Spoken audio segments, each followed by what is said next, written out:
সাহাবায়ে কেরাম একদিন সফরের মধ্যে রওয়ানা,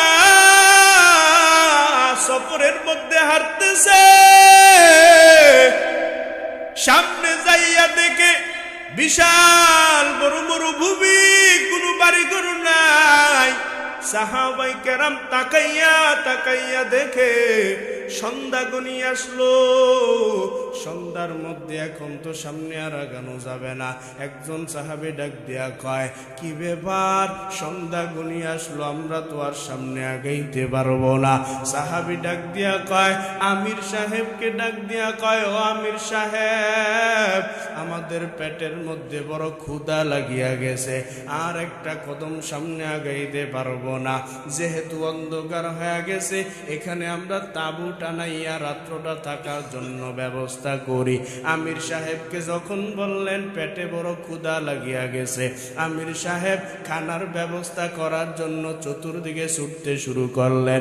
যাইয়া দেখে মরুভূমির সাইডে একটা বিশাল বড় বিল্ডিং দেখা যায়, রাজপ্রাসাদ দেখা যায়। আমির সাহেব সামনে আগায়, আর একজন বাদশার বাড়ির মধ্যে চলিয়া যায়। যাইয়া প্রহরীরে ডাক দিয়া কয়, এ প্রহরী ভাই, আমরা মুসাফির মানুষ, আমাদের পেটের মধ্যে বড় ক্ষুধা, যদি পারেন একটু খাবারের ব্যবস্থা করে দিতে পারবেননি? বলে, আমরা কোথার থেকে খাবার আনবো?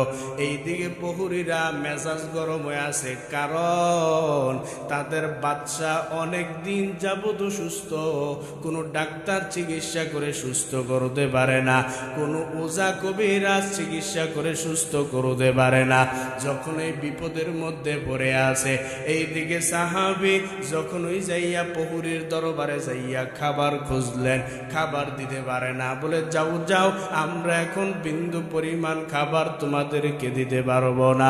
সাহাবী যখন বাদশার দরবার থেকে বাহির হয়ে যায়, এমন সময় আরেকজন প্রহরী ডাক দিয়া কয়, এই হুজুররে তারাই দিলা কেন? এই হুজুররে কি চাইছে একটু বলবানি? বলে, খাবার চাইলো, খাবার আমরা কোথার থেকে দেব? আমাদের বাদশা বড় অসুস্থ, এখন আমরা কোথার থেকে খাবারের ব্যবস্থা করে দিতে পারি? এই প্রহরী ডাক দিয়া কয়, আমি শুনলাম হুজুরদের নাকি একটা কিতাব আছে, আল্লাহর কোরআন। এই কোরআন নাকি পৃথিবীর মধ্যে সমস্ত রোগের ঔষধ। হুজুররে একটু ডাক দিয়া বলেন না, কোরআন দিয়া চিকিৎসা বাচ্চারে করতে পারবেন? ডাক দিয়া কয়, হুজুর একটু দাঁড়ান, আপনার সাথে জরুরি কথা আছে, আলাপ আছে। যাইয়া ডাক দিয়া কয়, হুজুর, আমরা শুনলাম পৃথিবীর মধ্যে সর্বশ্রেষ্ঠ একটা কিতাব আছে, কোরআন। আপনারা এই কোরআন পড়িয়া নাকি মানুষের যদি দম করেন সুস্থ হয়ে যায়, অসুস্থ রোগী নাকি সুস্থ হয়ে যায়। পৃথিবীর সর্বশ্রেষ্ঠ কোরআন দিয়া যদি আপনারা দম করেন, বড় বড় সমস্ত রোগের ঔষধ নাকি আল্লাহর কোরআন। হুজুর বলে, হ্যাঁ, আল্লাহর কোরআন সমস্ত রোগের ঔষধ। সাহাবী রাজি হয়ে গেলেন, আমি আমার মাওলার কোরআন পড়ে পড়ে আপনার বাচ্চার একটু চিকিৎসা নিতে চাই। প্রহরী ডাক দিয়া কয়, যদি আপনি আমার বাচ্চারে সুস্থ করতে পারেন, আপনারে এক পাল খাবারের জন্য বকরি দেওয়া হবে। আপনারা সব সফর সঙ্গী যারা আছেন সবাই যেন খাইতে পারেন, এক পাল বকরি দেওয়া হবে। এইদিকে বাচ্চার দরবারে রওনা হয়ে যায়।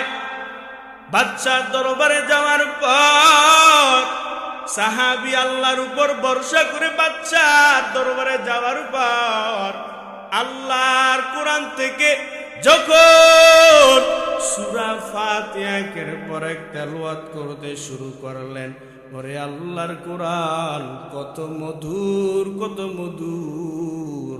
পরে এই আল্লাহর কোরআনের ভাষা যারা বুঝে তারাই বলতে পারবে আল্লাহর কোরআন কত মজা।